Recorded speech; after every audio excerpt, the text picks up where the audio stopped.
Good news, good vibes. Okay, para po sa ating good news, good vibes. Lightmates, binigyang pagkilala po ang Light TV dahil sa patuloy na paghahatid ng mga mabubuting balita at mensahe mula sa Panginoon, mapatelebisyon man o sa radyo. Alamin ang report ni Hans, alamin ang kwento sa report ni Christopher Tirambulo. Nakatanggap ng parangal ang Light TV God's Channel of Blessings sa katatapos lamang na Seal of Business Triumph and Remarkable Achievers nitong Miyerkules ng gabi. Ayon kay Niro De Leon Marcelo, Awards Committee Chairman, binigyan nila ng pagkilala ang mga kumpanya at organisasyon na tumutulong sa mga kapuspalad. Awarded media natin ay talagang may mga programang makabuluhan, may matututunan.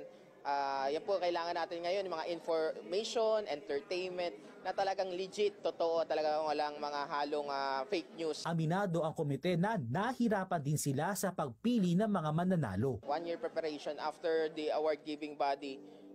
Simula January pa lang,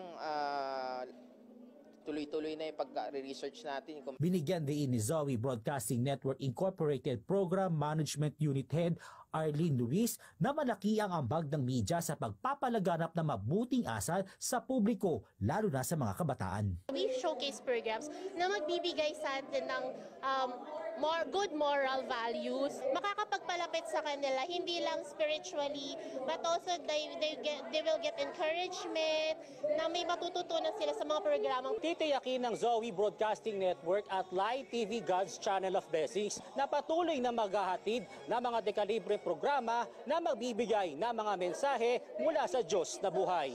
Christopher Tirambulo, Newslight.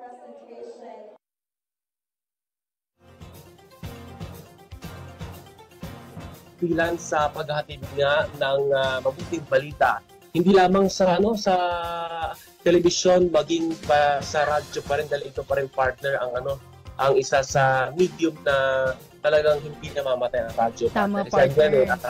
Kumbaga kahit saan ka, radyo talaga, sabi nga kahit minsan na radyo pa rin ang pinakahuling linya ng komunikasyon na mawawala. So napaka-husay po.